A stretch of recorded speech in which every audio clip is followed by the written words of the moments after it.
심장병 환자가 소금을 적게 먹으면 심장에 무리가 옵니다. 심장병 환자가 소금의 주성분인 나트륨을 적게 먹을 때 위험한 상황이 많이 발생하는 이유는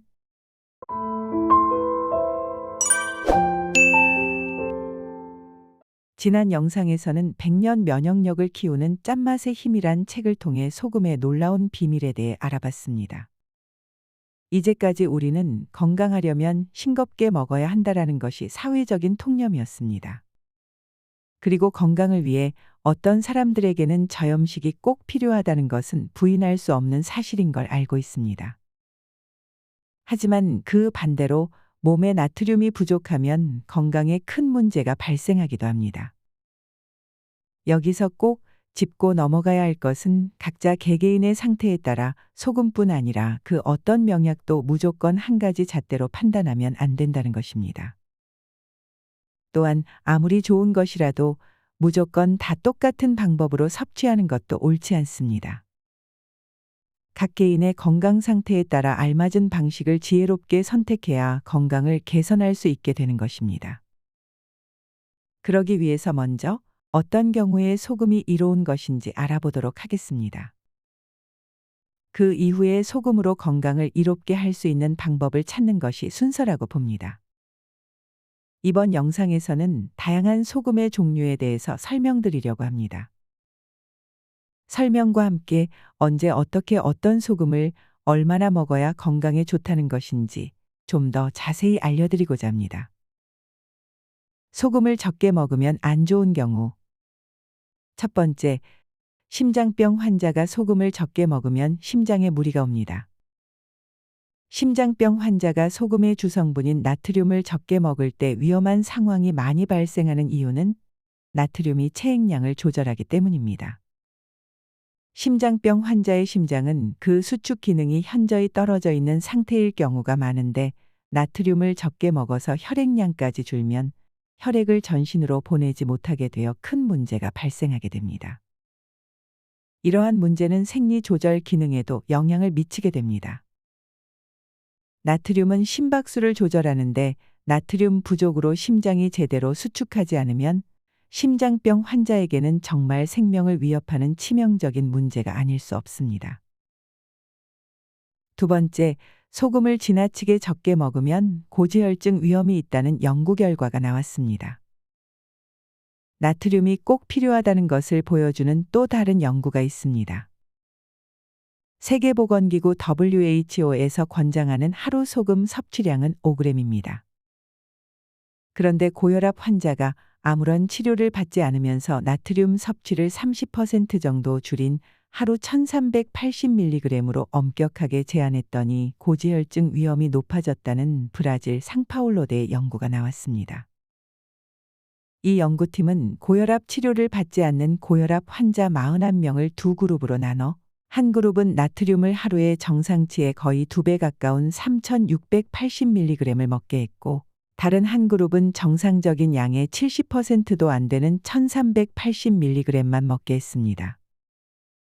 그 결과 나트륨을 3680mg 먹은 그룹뿐 아니라 1380mg만 먹은 그룹도 혈중 지방단백질과 염증 지표 수치가 올라갔습니다. 이는 고지혈증과 관련이 있습니다. 이 연구는 나트륨을 너무 많이 먹는 것도 안 좋지만 지나치게 적게 먹어도 위험하다는 것을 보여줍니다. 나트륨이 혈액 속에 있는 지방이 필요한 곳으로 옮겨가도록 돕는 역할을 하기 때문입니다.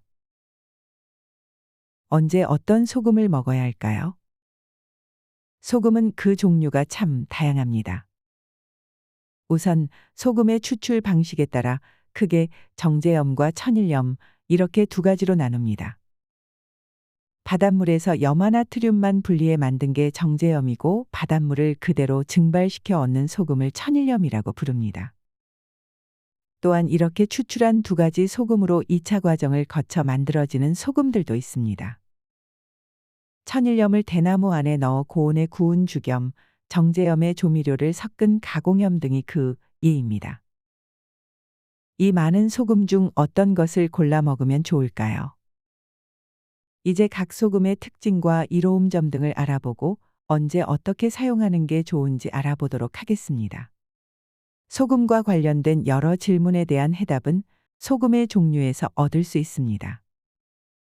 먼저 말씀드린 대로 소금은 크게 두 종류로 나뉩니다.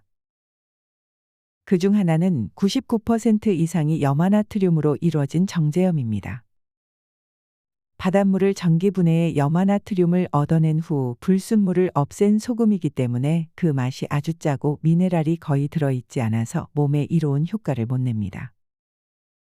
게다가 나트륨은 수분을 끌어당기는 성질이 있어서 정제염을 과다하게 섭취하면 혈관 안으로 수분이 몰려 혈압이 높아지고 소변으로 나올 때 칼슘까지 배출시키므로 뼈 건강에도 해롭습니다. 반면 천일염은 바닷물을 그대로 농축시켜 얻어낸 소금으로 정제 과정을 거치지 않았기 때문에 몸에 꼭 필요한 마그네슘, 아연, 칼륨 같은 미네랄 성분이 아주 많이 들어 있습니다. 게다가 천일염의 나트륨 농도는 80% 정도로 짠맛이 덜합니다. 이러한 이유 때문에 전통적으로 우리 음식들은 오래 발효시켜야 하는 장아찌 등을 만들거나 김치를 담글 때 천일염을 사용해 왔습니다. 농촌진흥청 농식품자원부 한기정 박사는 천일염 속 미네랄은 음식을 무르지 않고 단단하게 하는 성질이 있기 때문이라고 말씀하셨습니다. 반면 일정량을 정확히 맞춰 소금을 넣어야 하는 가공식품이나 제빵, 제과를 만들 때는 정제염을 쓰는 게 효과적입니다. 정제염은 천일염보다 입자가 작고 균일하기 때문입니다. 여기서 우리가 주목해야 할 점은 몸에 더 이로운 것은 천일염이라는 것입니다. 천일염에 풍부하게 들어있는 미네랄은 염화나트륨이 몸 밖으로 원활하게 배출되도록 도와줍니다. 맛이 덜 짜기 때문에 정제염보다 더 많은 양을 쓰게 될 수는 있지만 미네랄이 많아 잘 배출되는 보완작용이 이뤄집니다. 그런데 이렇게 몸에 더 유익한 천일염을 별다른 정제 과정을 거치지 않아 불순물이 많다고 여기는 사람들이 많이 있다고 합니다.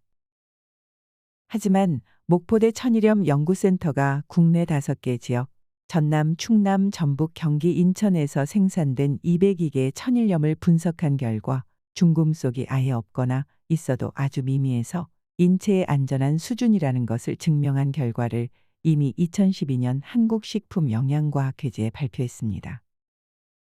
이 연구에 의하면 환경호르몬 역시 아예 없거나 무시할 만한 수준이었다는 사실 또한 입증이 되었습니다. 그러니 우리의 천일염은 정말 안심하고 드셔도 될 것 같습니다. 그 외 나머지 소금들은 정제염이나 천일염을 특정한 방식으로 굽거나 정제하거나 이 둘의 새로운 첨가물을 넣어 만들어진 것들입니다. 대표적인 것이 죽염, 꽃소금, 가공염이 있습니다. 그 가운데 죽염에는 항산화 성분이 많이 들어 있습니다. 죽염의 항산화 성분은 꾸준히 섭취하면 몸의 노화를 더디게 하고 암이나 염증 질환을 완화합니다.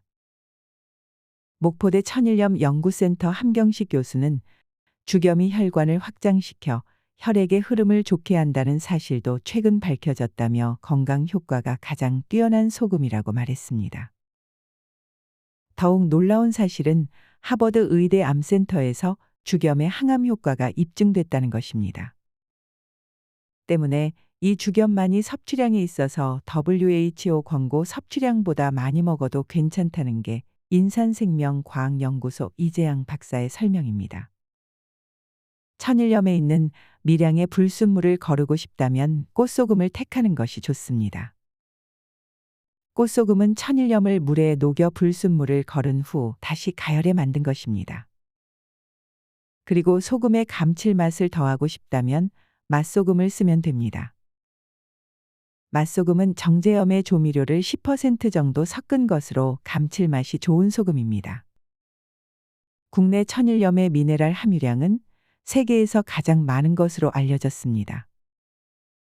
목포대 천일염 연구센터가 질 좋은 소금을 생산한다고 알려진 세계 60여 개 바다에서 난 천일염의 구성 성분을 비교한 결과 국내 천일염의 미네랄 함유량이 12,143mg으로 가장 많았습니다. 고가로 소문난 프랑스 게랑드 지방 소금은 미네랄 함유량이 7,166mg으로 국내보다 적었습니다. 함 교수는 외국 소금은 오래된 염전 운영 기간 등을 내세워 브랜드를 고급화시켜 가격이 비싼 것이라며 가격 대비 건강 효과를 고려했을 때 굳이 외국산 소금을 고집할 필요는 없다고 말했습니다. 국내 천일염의 미네랄 함유량이 유독 높은 이유에 대해 함 교수는 미네랄은 소금 결정이 굳을 때 그 사이에 끼어 들어가는 것이기 때문에 결정이 생긴 뒤 한참 후 소금을 거두면 미네랄이 빠져나간다며 1년에 1, 2회 소금을 거두는 외국과 달리 우리나라는 하루 1, 2회 소금을 거두어 미네랄이 빠져나가기 전 수확을 하기 때문에 미네랄이 풍부하다고 말했습니다. 섭취량에 있어서 죽염 이외의 소금은 몸에 좋은 천일염이라 하더라도 일반적으로는 적정 권고 섭취량 정도를 섭취하는 것이 바람직합니다. 또한 고혈압이 있거나 건강에 문제가 있을 시 각자의 몸 상태에 따라 그 양을 조절하는 것이 바람직합니다. 지난 영상에서 소개했던 짠맛의 힘의 저자에 의하면 소금을 섭취하기 적합한 시간은 저녁 시간이라고 합니다. 우리의 몸이 짜내고 걸러내는 일은 저녁이나 밤에 하기 때문에 저녁에 얼큰한 국이나 찌개가 당기는 것이라고 말입니다. 이때 소금을 따로 복용하는 것이 아니라 저녁 식사 중 먹는 국이나 찌개 또는 간이 잘 맞는 음식을 통해 섭취하는 것이 가장 일반적인 복용 방법이라 할 수 있습니다. 이 외에도 소금은 그 가공 과정과 첨가하는 물질에 따라 더 많은 종류로 나눠집니다. 그 수많은 종류와 각기 다른 효능과 이용 방법 등은 이후 자세히 따로 알려드리는 것이 적합할 듯합니다. 오늘은 소금의 다양한 종류에 대해 좀 더 자세히 알아보고 각각의 효능과 섭취 방법에 대해서도 알아봤습니다. 모두에게 도움되는 시간이었기를 바랍니다. 다음 시간에도 더욱 유익한 내용으로 찾아뵙겠습니다.